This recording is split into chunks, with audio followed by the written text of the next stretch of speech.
You are listening to a Help and Hope resource produced by Mark Inc. Ministries, a nonprofit organization that is dedicated to producing and distributing resources that offer help and hope to the hurting, especially the hurts that are daily and often unnoticed by others.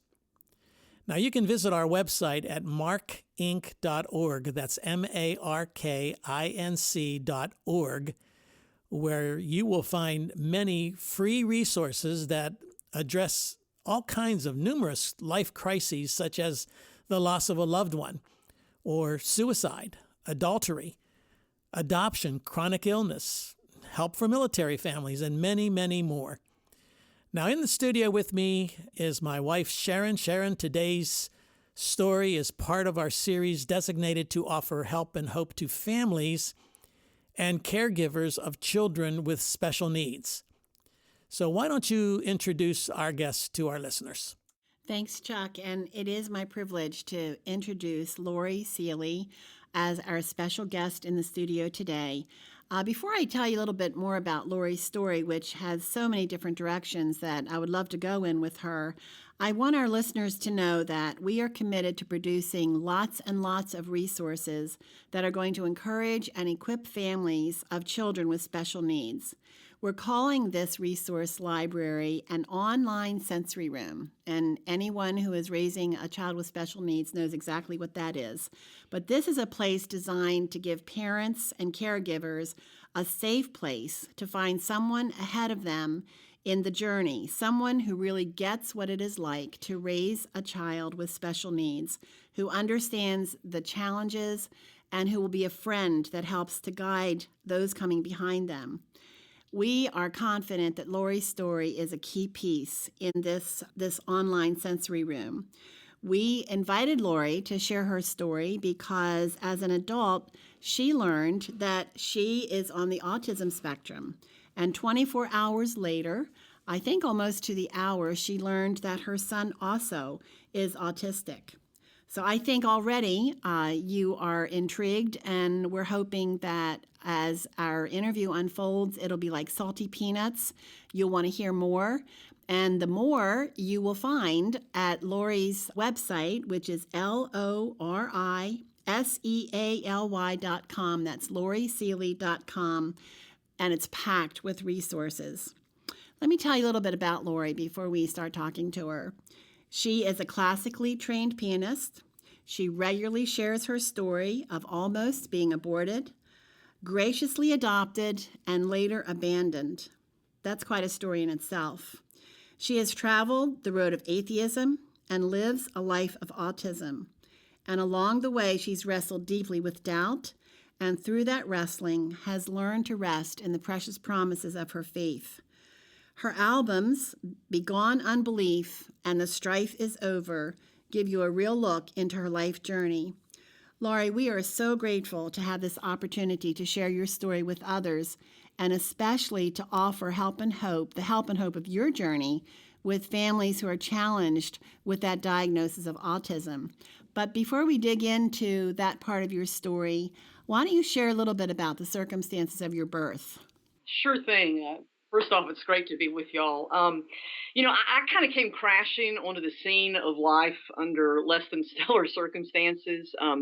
My biological mom was a musician. She was actually a singer-songwriter of all things, and ended up in an adulterous affair with a married man who had 6 kids, and they didn't have any plan on getting pregnant, but they got pregnant. And when they found out they were, they decided to abort me. I think to them, terminating a pregnancy seemed better than him terminating his marriage. And I don't know, I guess stopping the heart of an unknown unborn child seemed better than breaking the hearts of 6 pretty well-known and well-loved children. So they went to an abortion clinic and went in and signed the register and sat down and waited for almost an hour. A clerical error caused my birth mom's name to be skipped and another woman's name to be called. And that was part of the providence that allowed me to get here. The other part of the kind of cool providence in that is that as she waited, the memory of a Sunday school class lesson that she just happened to sit in on about 20 years earlier, a Sunday school lesson that she sat in on because she was visiting an out-of-town aunt who took her to church, which is a thing her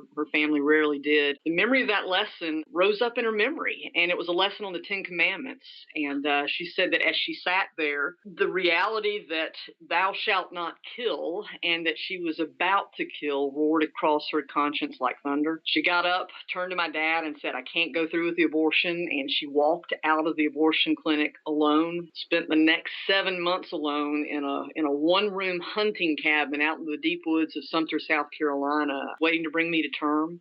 Kind of cool little side note. She said that as she held me in the hospital, the nurse let her hold me for a moment.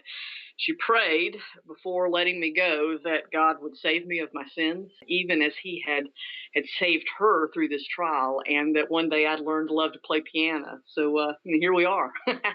That is such an amazing story, and I know that our listeners probably want to know more, and I've spent a lot of time on your website, Lori, and I love how transparent you are in sharing more details of this amazing supernatural birth, and that you were adopted, and then you became a classical pianist, and now you give concerts and you share your story widely through your music. It's amazing. I was especially touched by the note that you received on one of your birthdays, and I've asked if you would be willing to share that story with our listeners. And now I'm glad to. Several years ago, I went to the mailbox, and there was a birthday card out there, and in it, my birth mom had written, "Lori, God made you on purpose. You are not an accident or an afterthought. You're not on earth just because, and you're not a random act of His creativity, but you were given His 100% stamp of approval from head to toe before you were born, and the moment you were born,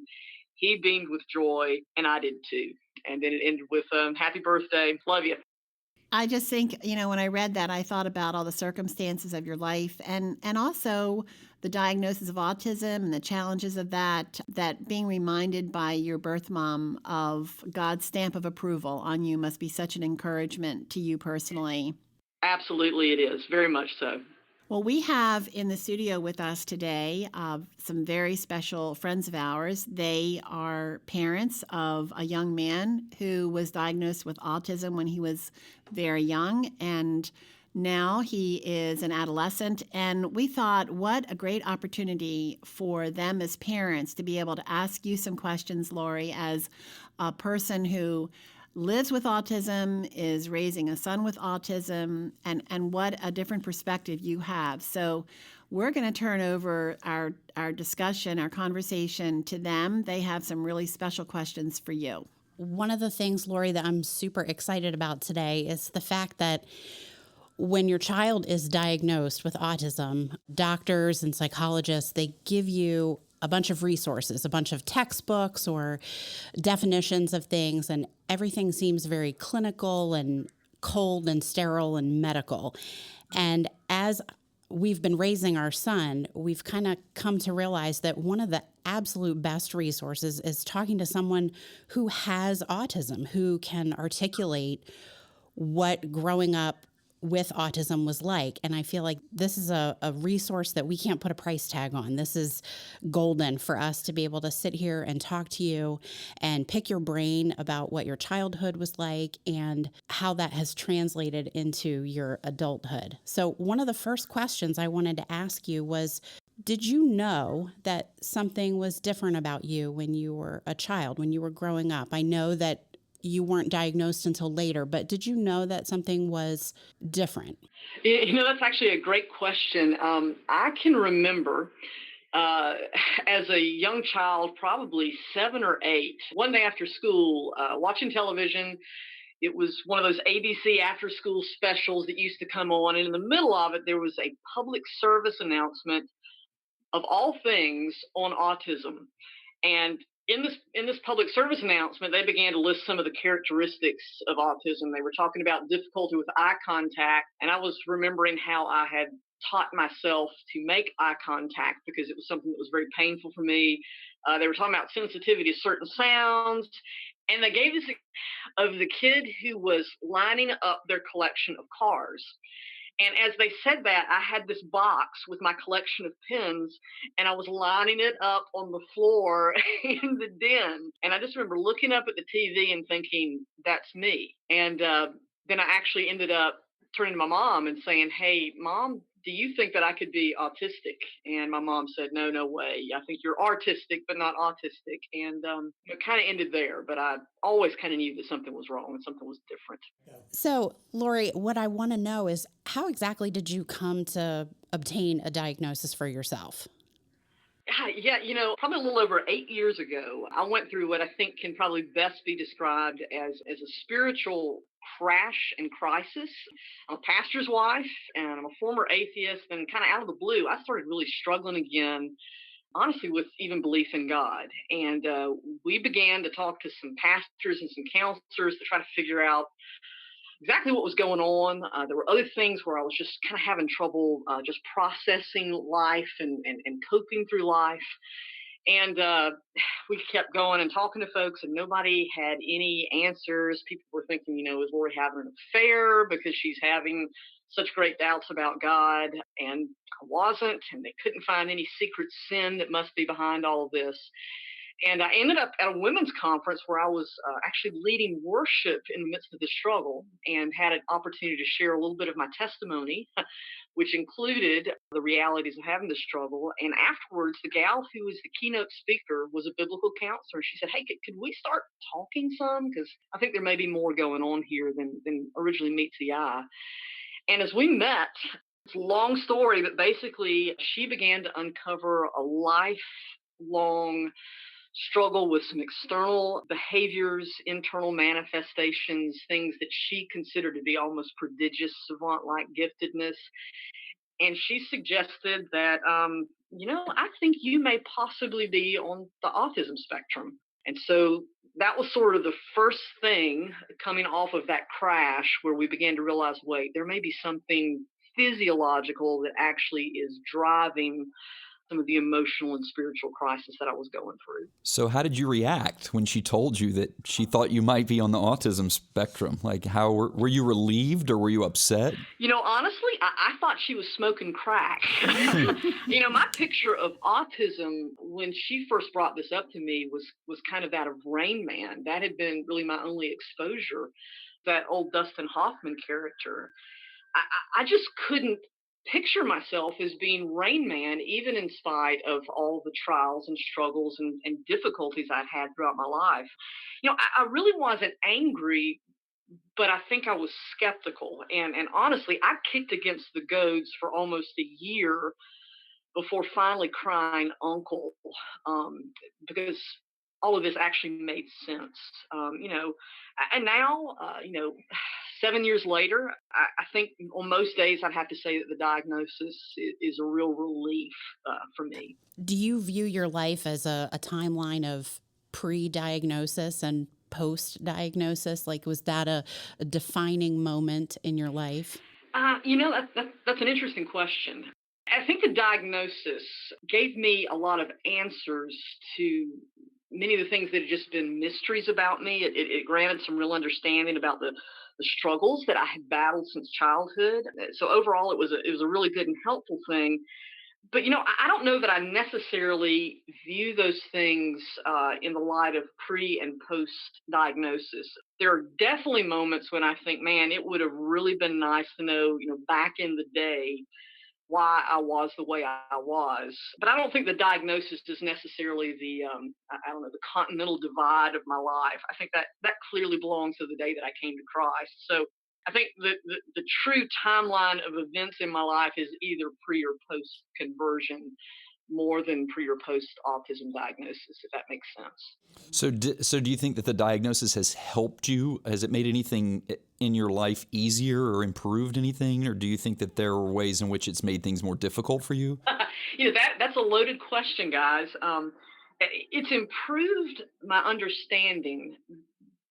But I think particularly initially when it happened, it also kind of opened up Pandora's box. I suddenly found myself kind of forced to stare down things that I had sought to stuff and to stifle for years. That spiritual crash brought with it and honestly was probably brought on by a coping crash. My ability to camouflage and cover my disability had really fallen apart. I think from the cumulative effect of trying to hide my, for lack of a better term, my weirdness from the world. So the diagnosis corresponded with this onslaught of suppressed symptoms that were beginning to really surface beyond my ability to control. So I was dealing with the diagnosis, and I was also being forced to really dissect every inch and angle of my existence in light of the diagnosis all at the same time. Ultimately, that has been a good thing. Though, if I'm honest with you, during the unfolding of those events, it was incredibly hard and I was not very happy. So, in Sharon's introduction, she mentioned that you have a son who was also diagnosed with autism right around the same time as you, and you were having this cataclysmic experience in your own life personally. How do you feel like that affects or affected at that time your ability to parent your son on the spectrum? Autism definitely affects my parenting. No way around that. I love my kids and I love them dearly, but I am not a nurturer by nature. Maternal things aren't really instinctive to me, but they're things that I have had to labor to learn in order to become a good mom to the kids that God has sovereignly placed under my care. I think the diagnosis of having autism has helped me understand why being a mom is sometimes so much of a struggle. And that's a good thing. With parenting come many things that are just, they're unexpected, they're unplanned, things you simply can't control, you simply can't foresee. And those kind of things can be a real anathema where autism is concerned. So at times the realities of my autism and the realities of my being a mom seem to kind of be on a collision course with one another. And I can get really frustrated at myself regarding the things that are such a challenge for me as a parent who lives with a disability. And then I have to remind myself that an all-knowing and all-wise God, he providentially put these kids in my care and for all of our good and for his glory. So there's good and bad and there's difficult that comes with this, particularly I think where my neurotypical child is concerned. Where Josh is concerned, there's some blessings in being a parent who understands the struggle. While we are both uniquely individual where our autism is concerned, there's also a real common denominator of understanding between us that is probably very helpful. The parenting is a challenge. Thankfully, it is for all of us, whether there's a disability or not. And thankfully, we have a gracious God. He hits balls with crooked sticks all the time, and I'm one of those crooked sticks in my parenting. So, Lori, do you talk openly to your son about his autism? Do you even use the word autism with him, or is that a word that you try to avoid or trying to avoid labels? How does that work for you and your family? Yeah, we do use the term autism. We talk about it very openly with Josh and as a family and even in our own church community. We use the label autism. We're not afraid to say I'm autistic. I know there are some folks who really get kind of bothered by that. It doesn't bother us. Autism is it's part of who God has made us to be. Exodus 4, Moses was talking about, when they're dealing with Moses' stuttering problem, God says, who's made man's mouth? Who's made him mute or deaf or seeing or blind? Is it not I, the Lord? You think back in John 9 when the disciples came to Christ asking, hey, who sinned, this man or his parents, that he's been born blind? The response of Christ was, it was neither this man or his parents, but it was in order that the works of God might be displayed in him. I think that's been helpful in how we handle autism. I want Josh to see that the pen of perfect providence has been put to the page of his life, even where all the trials and struggles and ugly things of autism are concerned. So we talk about it. I will say this. I know there are a lot of folks right now who there's sort of a move in this neurodiversity movement to talk about autism as a thing that is to be celebrated. I'm personally kind of always surprised when I hear people talk about that, particularly other people who are actually on the autism spectrum who say, I want to celebrate autism. Sometimes I want to go, wait a minute, do you have the same autism that I have? Because to be blunt, in my life, much of autism is really, really awful, and I don't like it, and I wish it would go away. But it's here, It's a thorn that God's been pleased to prick me and my son with, and so I don't celebrate it, but I celebrate the Savior whose sufficient grace keeps carrying us through it. That seems to be a hot topic, and especially when I'm reading blogs of adults on the spectrum, it's a very me-centric kind of view of things. And as I'm raising a 12-year-old boy, I kind of have to blend that into how I parent him and the things that I tell him when he asks hard questions, like, why did God create me this way? A lot of what I read is that there are adults out there on the autism spectrum who they think that seeking therapy for something that's a part of who they are is it's pointless and it's offensive. And they believe that labeling themselves in that way limits them and puts them in a box. This seems to be a huge topic in the adult autism community right now. What are your thoughts on that? That's an important question at this point in time. There is a huge movement right now called the neurodiversity movement. And as I understand it, it basically, and I've got a lot of friends who are deeply involved and are huge activists in that movement. As I understand it, it kind of says that autism isn't necessarily a disability, but it's really more just a difference in how things are processed and perceived neurologically. And I think that movement and many of the folks in that movement are really acting out of a desire to be kind and to be compassionate, because let's be honest, people are often cruel and uncompassionate to those who have a disability or who are different. But I'm not a fan of that movement, nor am I in agreement with the foundational premises, because I think that it really strikes, sometimes purposely, though at other times kind of cluelessly, at the biblical doctrine of the fall and at the effects that from it flow. The Bible tells us that God created us male and female in his image, that our first parents and subsequently all of their progeny, our response to being created in his image was to revolt and choose to do things our way instead of his. And, when that happened, sin and death, disability entered into the world. And, we've been in a mess ever since.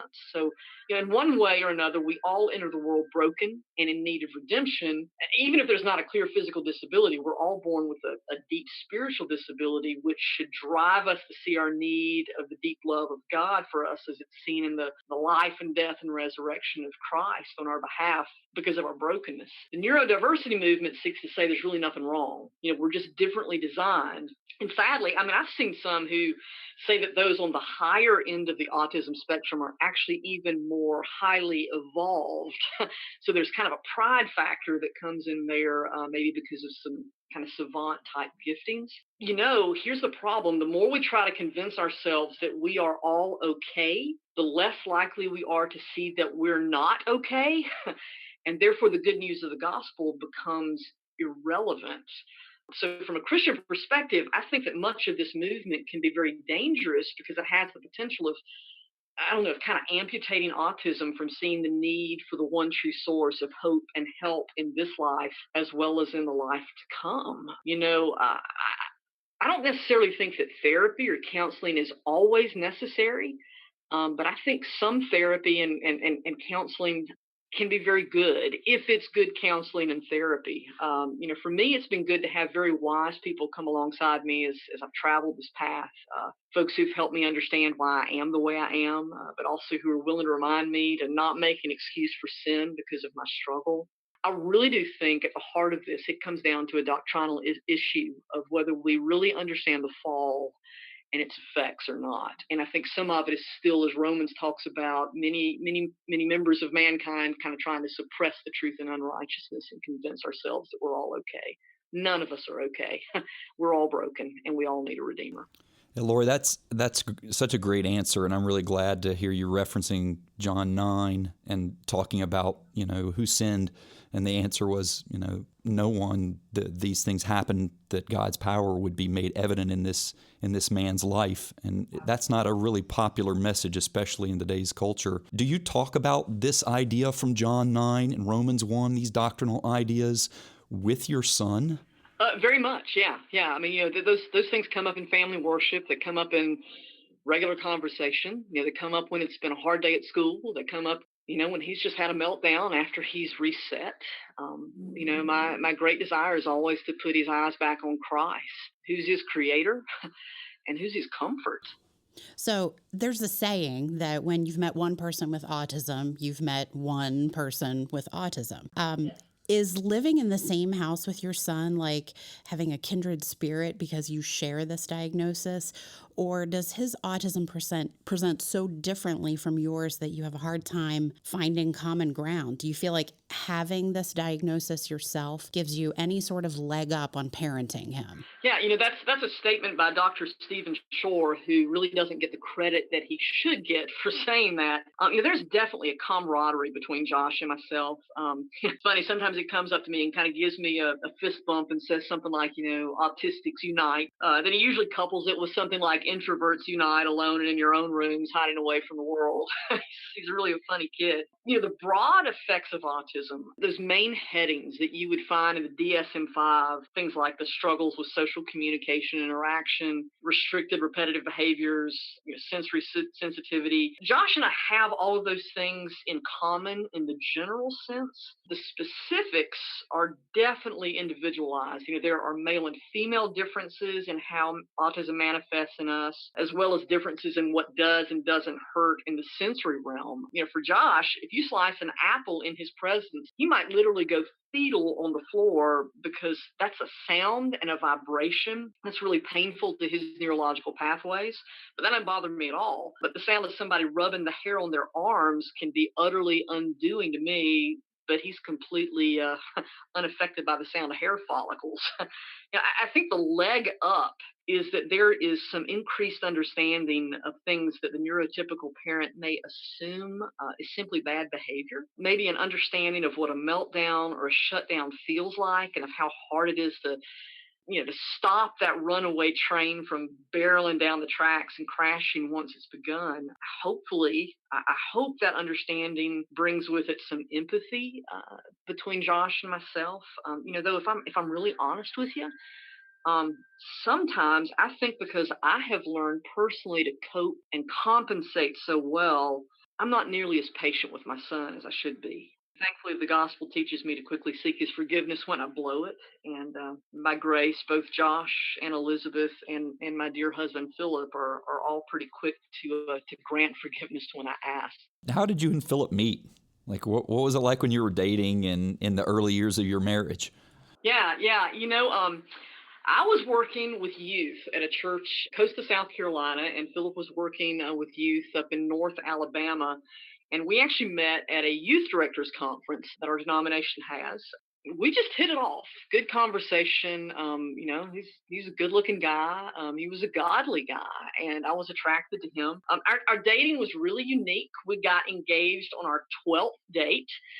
It took us 4 years to get there because we lived 8 hours apart. In some ways, I think that process was really good for us.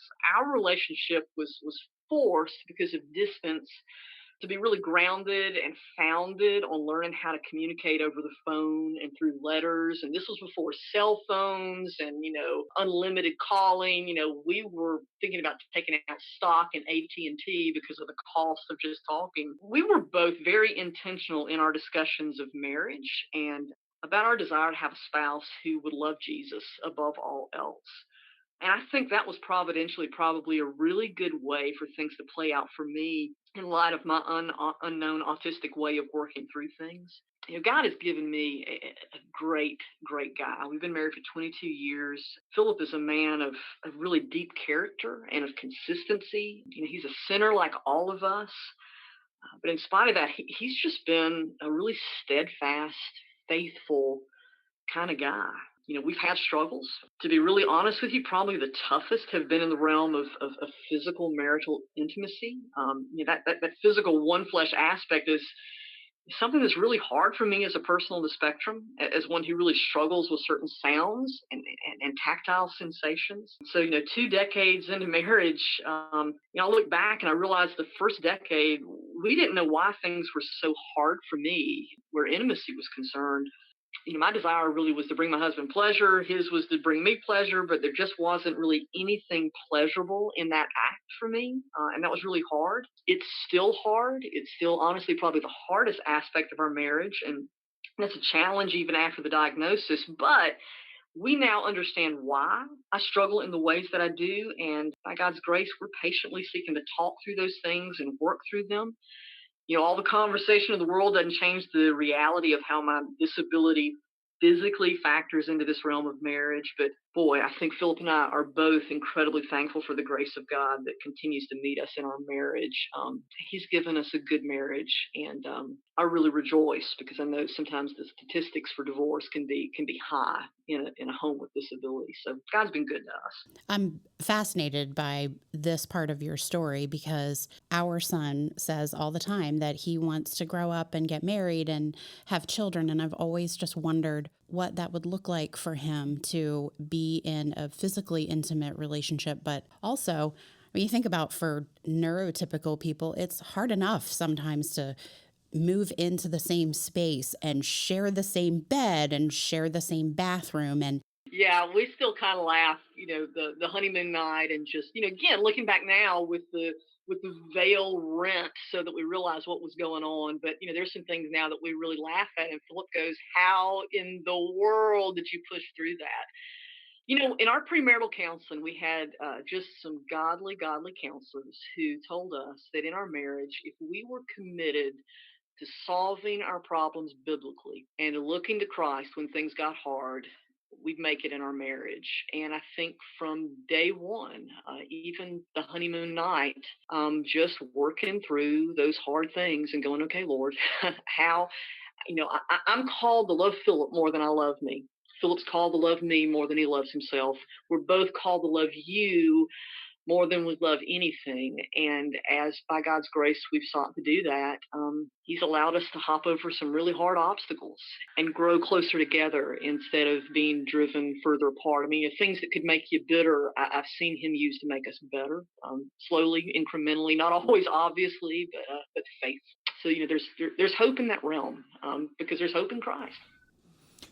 Laura, do you think that your autism has affected how you view God and your belief in God? Do you think those things can be talked about in that way, in the way I asked you that question? Oh, big time, big time. Again, I was an atheist before coming to faith in Christ. There was a study several years ago by a group called PLOS1, it's the Public Library of Science. And in that study, they suggest that those who are on the spectrum are only 11% as likely to believe in God as those who aren't. Okay, in other words, that means that for every 100 people without autism who believe in God, only 11 people with autism will. And that's a staggering statistic to me. Realize that for the person living with autism, I personally believe there's a neurological and a psychological disconnect from what I would call, quote, end quote, the real of life. Think about this. That which is known and experienced as being real in this world is typically discerned through the use of the five senses. You think about it, we see a person, we hear a bird, we taste a piece of chocolate, we feel a hug from a friend, we smell a flower, and then we come to believe in the existence of that which we've just sensed, okay?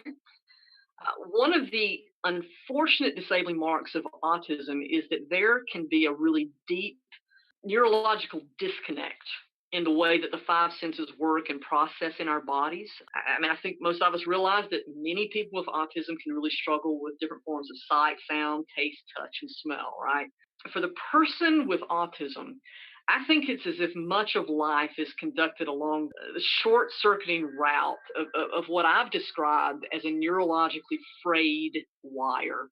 The wire through which the five senses travel: sight, sound, smell, taste, feeling. And by feeling, I mean both physically and emotionally.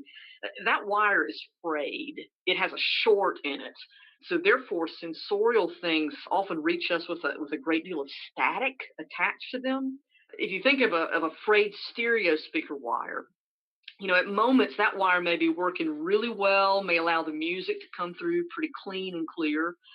But then if something shifts, then you might begin to get a little bit of snap, crackle, and pop. There might be a lot of overwhelming white noise that gets in the way of the clear connection. And then just as suddenly, something shifts and there's no noise getting through because the wire has shifted and gotten crimped and nothing's getting through. And I think that's a good picture of autism. For many of us, a really good connection to, let's call it the stereo of life, can be pretty hard to ever find. And try as we might to connect with the things of the world, we always seem to kind of end up with that snap, crackle, and pop of the doggone disconnect. So to answer your question, if you transpose the scenario of the frayed wire struggle from the things of the physical world and you apply them to the spiritual world, if you think that that which is tangible is such a struggle, then how much more things which are intangible?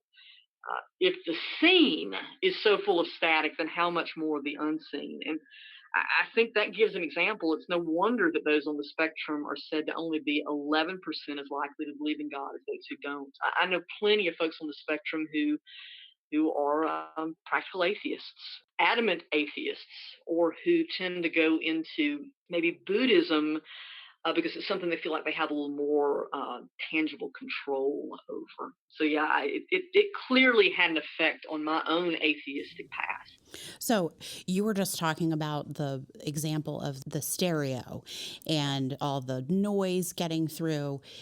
If a child or an adult on the spectrum is experiencing that kind of sensory overwhelm and they are entering into a meltdown situation, what is the best thing that someone, a random bystander or a parent, what is the very best thing that they can do? Good question. It's one that probably, if you had 10 people in this interview, we'd probably all answer it differently. So I do want to, at the front, give a caveat. This is probably a very personal question to figure out how to answer. I think for me, I'd say, maybe first of all, don't get in my face and try to fix it or make it stop while it's happening. Don't get mad or don't get emotional in the midst of a meltdown. Even when I'm going through a meltdown, I have a real awareness of my surroundings and of other people's reactions. And if you're freaking out, that can have an effect on how I'm already internally and maybe even externally freaking out. If the person who's having a meltdown's in a place of danger, you need to do something to help. If they're standing in the middle of the road when it happens, you may have to help move them physically to another location. But in so doing, calmly tell them what you're going to do and then follow through with it as quickly as you can, even if that's hard. If a meltdown or a shutdown is happening in a public place, if possible, I would encourage you to try to protect your loved one's privacy. If someone's staring them down with that look of disgust that we sometimes get as parents, maybe you or your spouse or somebody else is with you, if they stepped over and explained to them what's happening. To be really personal with you, I think in the worst of my own meltdowns, I think what I've most often longed for is simply somebody who would just sit down with me, not to fix or fume or fidget. And I know as parents, we want to try to make it stop, but just to have somebody be calm beside me in the midst of my chaos until it lightens up a little bit. That's amazing. That's perfect, because what I have noticed with our son is that when he is in the middle of a meltdown, he is also super tuned in to how I feel about his meltdown. And especially if that takes place in a public setting, and I know that people are staring at us and I'm embarrassed because my child is not behaving the way I think he should behave. And that's me imposing that on him. And what I've noticed is that he is tuned in to when I am disappointed in him or I'm embarrassed by him. And that is like pouring gasoline on a fire for him. And I've learned over the years that what he needs in that moment is not to sense fear or embarrassment in me. I need to be the one who is still emotionally in control in that moment so that he can feed off of that kind of energy instead of, please stop doing this in public. Please, you're embarrassing mommy, Absolutely. I think for us to know that, I'm unconditionally loved, even though I'm falling apart. I'm going to be protected and I'm not going to be judged. And, that's hard. I mean, I have spent much of my life figuring out how to hide those meltdowns. I know when they're coming on, how to get out of a room pretty fast and how to, get to the bathroom or wherever I need to be alone. I think part of that comes from the fear of how people are going to react and respond, or bail on me because I haven't lived up to the standards that I assume they may have imposed on me or expected from me. That's being a good mama.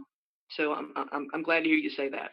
So, you've written extensively on your blog about what autism feels like to you, especially in the sensory realm. This is another personal answer to this question. What calms the noise for you? What's something that down regulates you when you're feeling overstimulated? Yeah, and again, I give the caveat that it is a personal answer because things manifest differently in different folks. For me, stimming helps. Those rockings, that we see.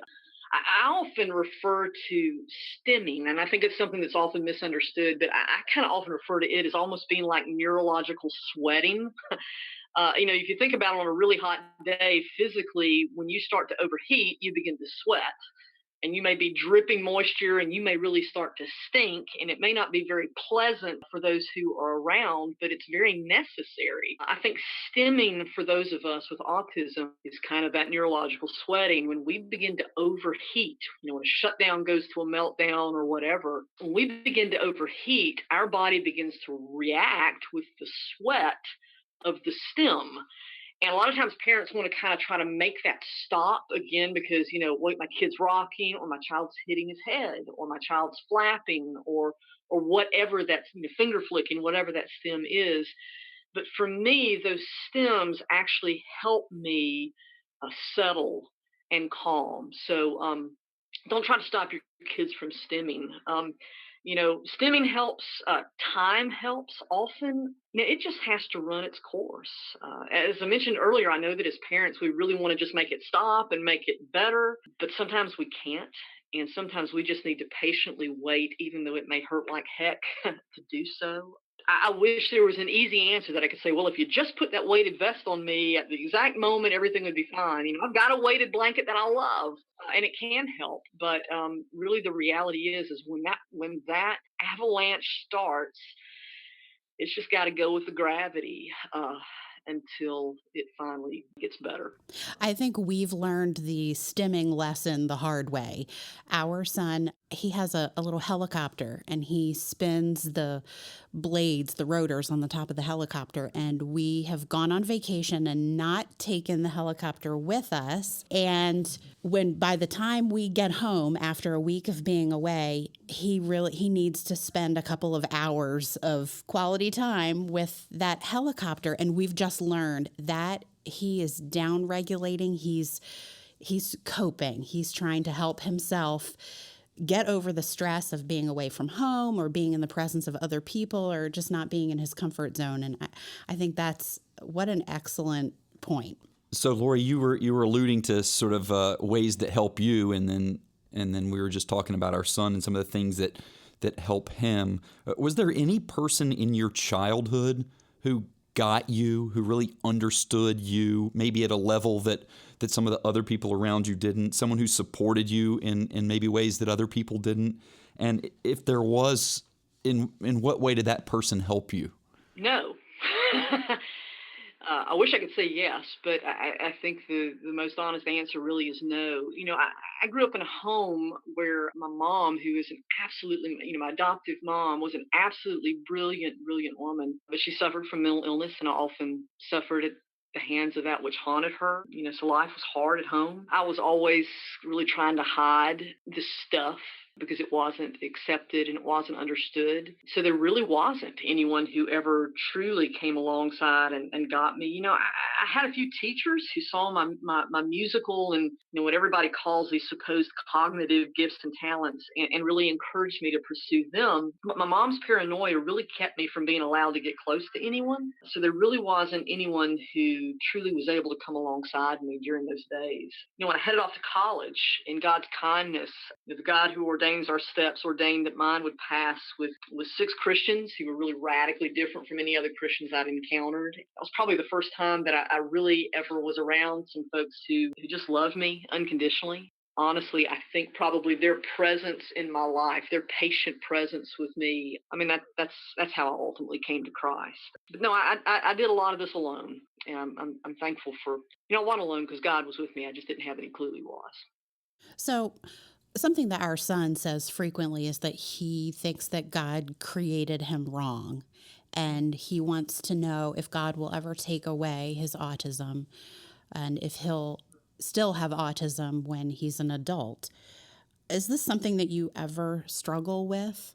Yeah, it's a place that I think is very easy to go to. I think it's easy to assume that maybe God made a mistake, when He made me, because I'm so constantly in contact with all of the ugly things of autism. I have to regularly remind myself that I'm fearfully and wonderfully made. The Bible tells me that a good God and a wise God, a God who knows best what I need most, purposely knit me together in my mother's womb exactly as I am. As I mentioned earlier, and He did that the works of God might be displayed in my life. The thorn in my flesh and in your son's flesh, biblically, it's not an accident. It has been providentially placed. That's a biblical truth that I have to take my thoughts captive to on a regular basis.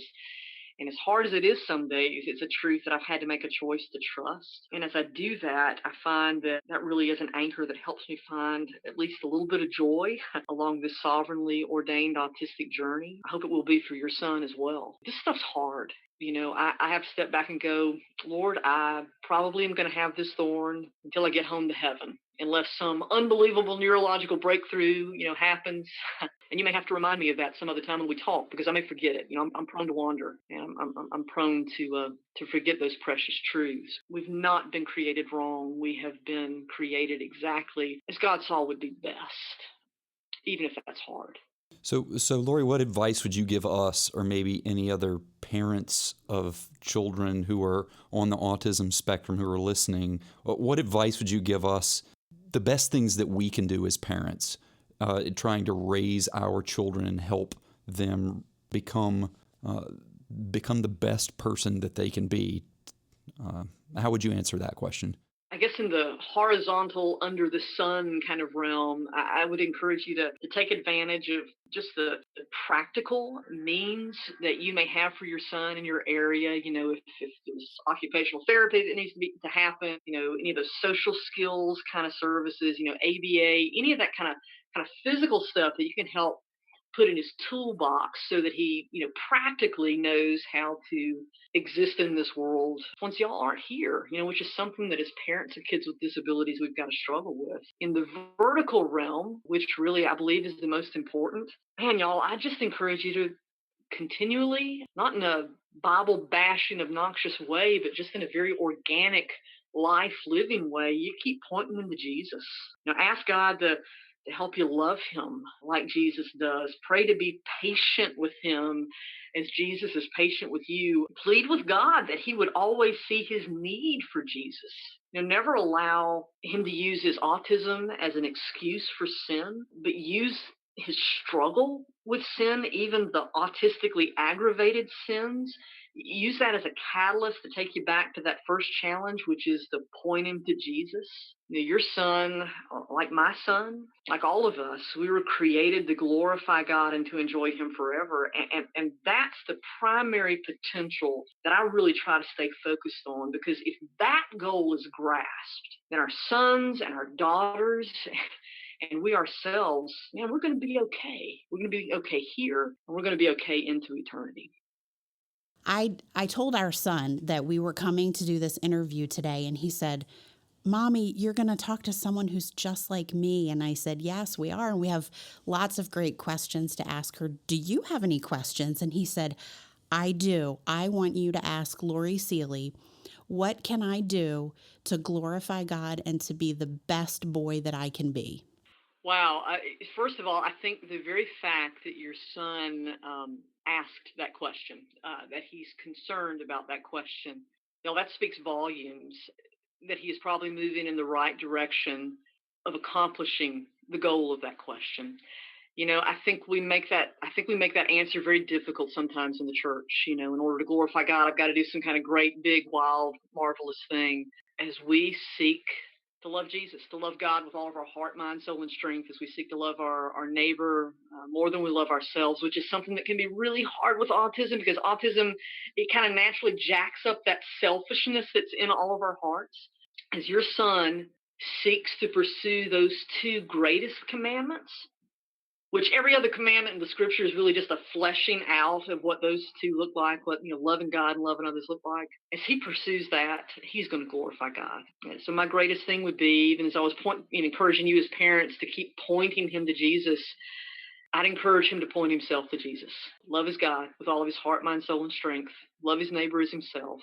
He can't do any of that without Jesus. So just keep fleeing to the Savior who's sufficient to help us glorify God. It's the only answer I can give.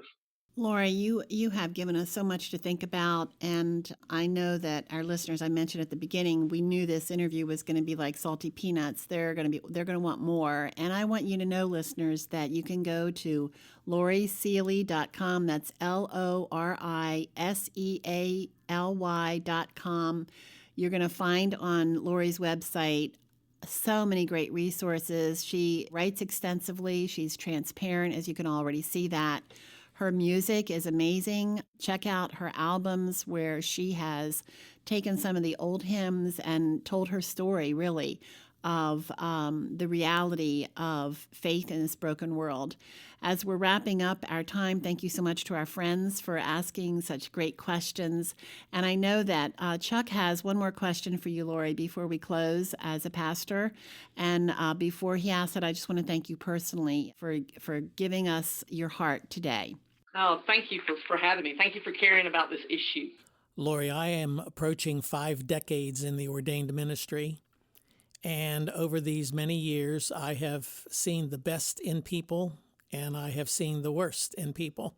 And I know you and your husband are in the pastoral role, and you have had an opportunity over these years to minister the gospel to many different people in many different kinds of forums. I'd like to ask you now to speak as a person concerned about the church's response to many of the issues that the church has to face in this ever-changing world, and ask you, what recommendations would you give to people in the church to help them build relationships with adults like yourself who are on the spectrum? Maybe what kinds of things make friendships or relationships difficult for you personally? And what should people not do?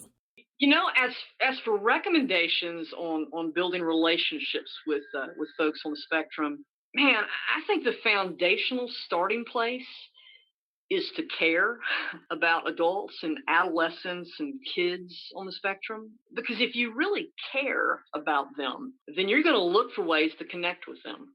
If you really care, then you're going to be willing to step into a scenario that may be a little bit uncomfortable. You're going to be willing to try and learn about autism. You're going to seek to understand how it manifests in the individual in your congregation or in your neighborhood.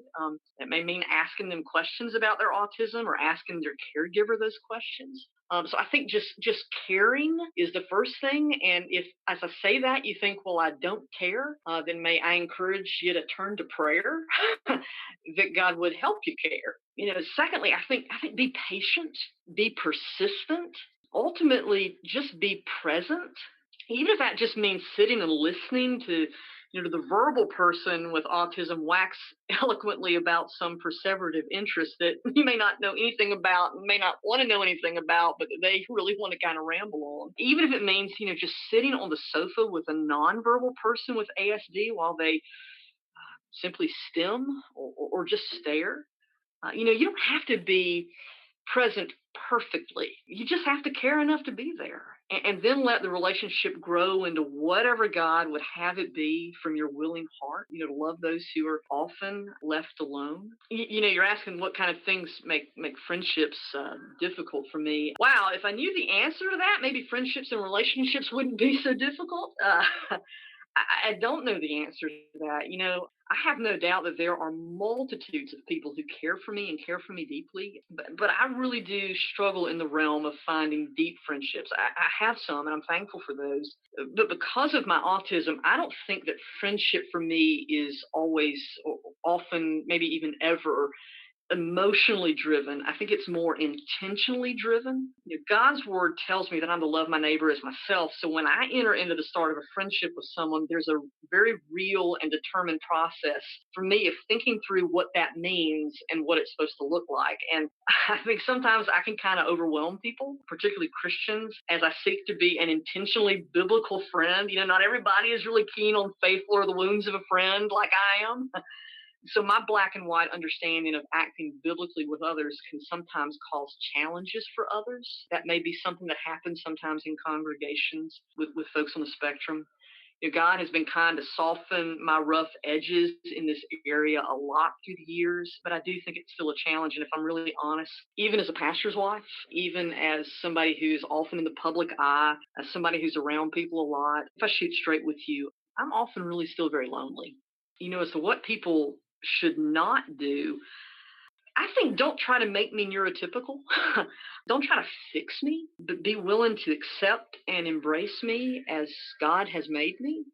There's moments when I'm struggling and I would just say, don't try to push me to explain what I'm going through in the moment when I'm going through it. In other words, if I look like I'm struggling to communicate, I probably am. So just be kind of patient. If I don't give you the answer or the reaction that you want me to have at the moment, I may be in the midst of a shutdown and I just need a little bit of time to reset in order to rightly respond. And I think the other thing that is helpful to understand is don't assume that because I or someone else on the spectrum, because we don't have the emotional reaction to something that you think we should have, that doesn't mean that I'm mad or that I don't like you or that I don't care. As a person with autism, sometimes I process things differently than the neurotypical. And sometimes it can take me a few moments or days or weeks or months or maybe never, to really realize how some reaction of mine may have been read. And in light of that, I really want folks to not be afraid to come to me if they've been offended by some reaction that I've had.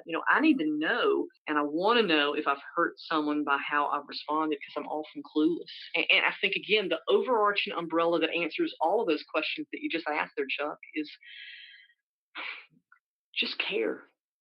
And care enough to figure out how to be a friend like Jesus would have you be. And I need to do the same thing.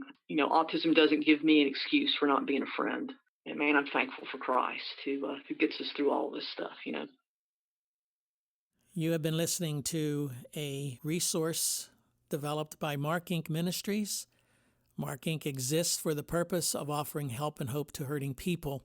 And we like to address issues that maybe are difficult for people to talk about. And if you go on our website, you will see that we have touched many raw topics. And this one is especially raw. And hearing this interview and listening to these folks interact with one another has been a real blessing to me personally, to sit here and see people of faith truly walking that faith in very difficult and trying circumstances. So I want to encourage you, the listener, to listen closely to the message that is being presented by Mark Inc. Ministries, and specifically by this resource, that the hope of Christ, the hope of the gospel, is what gives us the help we need. It gives us the strength we need to endure in some very painful and difficult situations.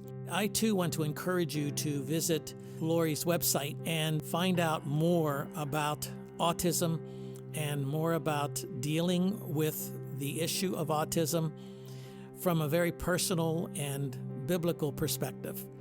So in closing, I want to say that I hope you will find the hope and trust in the Lord Jesus Christ, the one who came to give us our identity, the one who is our very creator, the very God of the universe, who has loved us with an everlasting love. And I would like to pray for you right now and pray for those who might be receiving this resource in the years to come. And I say, Father, I thank you for your love for us. I thank you for the peace that passes all understanding that you have promised to give us. And I thank you for that joy that is unspeakable and those riches that are unsearchable. And if there's someone listening to my voice right now, somebody listening to this resource who does not know you as Lord and Savior of their lives, that they would come to faith, that you would bring them to faith, that you would speak the gospel into their hearts, speak the truth of the gospel into their hearts, so that they might find that peace that does indeed pass all understanding. Thank you for Lori. Thank you for our guests. And thank you for the way in which they have asked some very hard questions. And we want this resource to bring honor and glory to you. We ask this in Jesus' name. Amen.